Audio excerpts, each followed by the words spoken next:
बिहार में एनडीए की सरकार है, बीजेपी के सीएम है, लेकिन सहयोगी दल में जदयू है।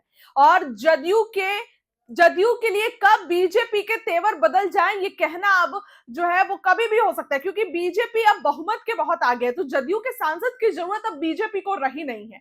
जदयू के सांसद की जरूरत तब थी जब 300 पार भी मोदी सरकार नहीं कर पाई थी। अब तो कई लोग एनडीए में शामिल हैं, तो 300 पार ये आंकड़ा जा रहा है, तो जदयू के लोगों की जरूरत नहीं है। इसी दौरान जदयू अपने आप को भी तैयार करने में जुटी है। सत्ता के गलियारों में सरकारी आवासों का आवंटन, जहां सामान्य प्रशासनिक प्रक्रिया है, वहीं बंगले के आकार और उसकी सत्ता प्रतिष्ठानों, जिनमें कद्दावर नेताओं के भी नाम है, नजदीकी काफी कुछ राजनीतिक संकेत कर जाता है। बिहार की राजनीति में भी कुछ पते समय के साथ राजनीतिक प्रतीक बन चुके हैं, और पटना का 5 देश रत्न मार्ग भी ऐसा एक ही पता है। सत्ता के शीर्ष नेतृत्व के बेहद करीब स्थिति इस बंगले में लंबे समय तक सरकार के सबसे प्रभावशाली नेताओं का निवास रहा है। अब यह निशांत कुमार का ठिकाना बन चुका है और बिहार की सियासत में नए संकेत के विमर्श में आ चुका है। निशांत का यहाँ आना इसलिए चर्चा का विषय बना क्योंकि वो अभी सक्रिय राजनीति में नए हैं, लेकिन बहुत कम समय में उन्हें सरकार के महत्वपूर्ण मंत्रालय स्वास्थ्य की जिम्मेदारी मिल चुकी है।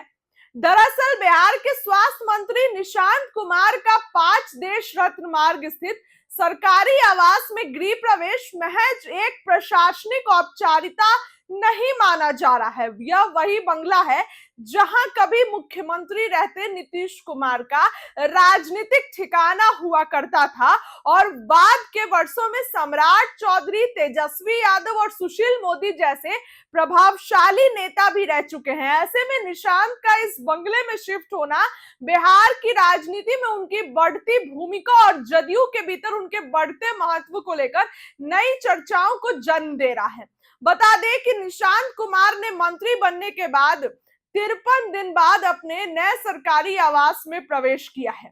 गृह प्रवेश के दौरान जदयू के राष्ट्रीय अध्यक्ष और पूर्व मुख्यमंत्री नीतीश कुमार स्वयं उपस्थित रहे। इस क्रम में पूजा और सत्यनारायण कथा के बाद निशांत ने कहा कि वो हमेशा अपने पिता के साथ रहे हैं और आगे भी दोनों आवासों के बीच उनका आना जाना बना रहेगा। ऐसे में राजनीति के जानकारों की नजर इस बात पर भी है कि ये गृह प्रवेश उस समय हुआ जब सम्राट चौधरी पूरी तरह मुख्यमंत्री आवास में शिफ्ट हो चुके हैं और नीतीश कुमार 7 सर्कुलर रोड स्थित नए सरकारी आवास में रह रहे हैं। निशांत कुमार के गृह प्रवेश के दौरान उनके पिता नीतीश कुमार की वहां व्यक्तिगत उपस्थिति थी। इस अवसर पर निशांत ने स्वयं ये भी कहा कि उन्हें गृह प्रवेश पूजा और सत्यनारायण कथा के दौरान अपने पिता और परिवार के करीबी सदस्यों के साथ रहने में बेहद खुशी हुई।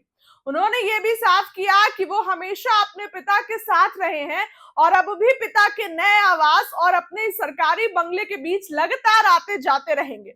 ऐसे में राजनीति के जानकार ये भी मानते हैं कि नीतीश कुमार की यह मौजूदगी बताती है कि निशांत कुमार पूरी तरीके से उनका राजनीतिक और पारिवारिक संरक्षण प्राप्त है, जिससे पार्टी के भीतर निशांत के नेतृत्व को लेकर उठने वाले हर संशय और सवाल पर विराम लग गया है।